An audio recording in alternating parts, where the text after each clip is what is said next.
पिछले 4 साल में भारत का ये दूसरा चंद्र मिशन था। भारत चांद के साउथ पोल पर पहुंच चुका है। पूरी दुनिया जयकार लगा रही है। लेकिन इस बीच सबसे बड़ा सवाल ये है कि आखिर अमेरिका, रूस और चीन भी चांद पर क्यों पहुंचना चाह रहे थे। आखिर चांद पर ऐसा क्या है कि दुनिया के ताकतवर देशों में चांद पर जाने की होड़ सी मची हुई है। दरअसल चांद पर पानी तो है बहाना, असल मुद्दा तो वहाँ मौजूद खनिज संपदा का है। ऐसा माना जा रहा है कि चांद पर अकूच मात्रा में सोना, टाइटेनियम और यूरेनियम जैसी कीमती धातु मौजूद हैं। इसके अलावा वैज्ञानिकों का ये भी मानना है कि चांद पर कोई ऐसी भी धातु मिल सकती है जो अब तक इंसानों ने देखी ही नहीं है। खासकर चांद के साउथ पोल पर संसाधनों की भरमार है, जहां सबसे पहले भारत ने तिरंगा लहराया है। चांद पर जाने की इस होड़ में न सिर्फ अमेरिका, चीन, रूस और भारत हैं, बल्कि दुनिया की प्राइवेट कंपनियां भी अब चांद पर अपनी पहुंच बढ़ा रही हैं। इसकी शुरुआत भी हो चुकी है। कुछ कंपनियों ने तो चांद पर 2028 में बस्ती बसाने की बात भी कही है। नासा के जेफ बेजोस की ब्लू ओरिजिन और एलॉन मस्क की स्पेस एक्स के साथ समझौता किया है। ये समझौता कई बिलियन डॉलर का है। क्या आपने कभी सोचा है कि आखिर चांद को लेकर दुनिया में इतनी खलबली क्यों मची है? चलिए आपको बताते हैं। सबसे पहले रूस ने 1959 में लूना मिशन लॉन्च किया था।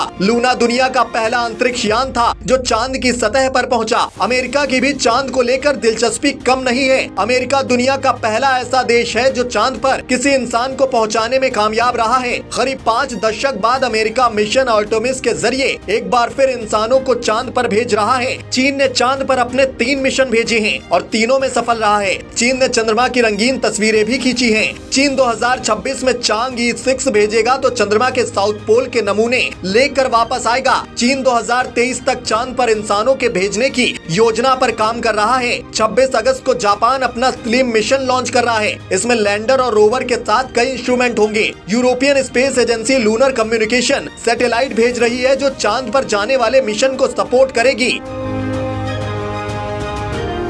अब आते हैं असल मुद्दे पर। आप सोच रहे होंगे आखिर सभी देश चांद पर अपने मिशन को भेजने को लेकर क्यों उत्सुक हैं? दरअसल इसके पीछे कई कारण हैं। अगर चांद पर पानी की खोज होती है तो ये अपने आप में बड़ा क्रांतिकारी साबित होगा। इससे चांद पर जाने वाले स्पेसक्राफ्ट के लिए तेल का संकट दूर हो सकता है। चांद पर पानी एक नई जिंदगी का रास्ता दिखा सकती है। इसके अलावा चांद पर सोना, प्लेटिनम, यूरेनियम, टाइटेनियम जैसी धातुओं की भी संभावना है। संभव है कि चांद पर जाकर इंसानों को नई तकनीक बनाने में बड़ी मदद मिल सकती है। चांद पर बड़े बड़े गड्ढे हैं। इन गड्ढों का भी एक बड़ा राज है। इनमें भारी मात्रा में धातुओं की संभावना से इनकार नहीं किया जा सकता। जानकार कहते हैं कि अगर चांद पर रहने का ठिकाना मिल गया तो मंगल समेत अन्य ग्रहों पर रिसर्च आसान हो जाएगी। भविष्य में चंद्रमा का इस्तेमाल एक स्टेशन के रूप में किया जा सकता है। इन सब के अलावा एक खास बात ये भी है कि सभी देशों में खुद को एक ताकतवर देश भी दिखाना है। अंतरिक्ष में ताकत बढ़ाने का मतलब है धरती पर खुद को ताकतवर दिखाना। हालांकि 1967 के संयुक्त राष्ट्र के स्पेस समझौते के मुताबिक अंतरिक्ष पर किसी देश का मालिकाना हक नहीं हो सकता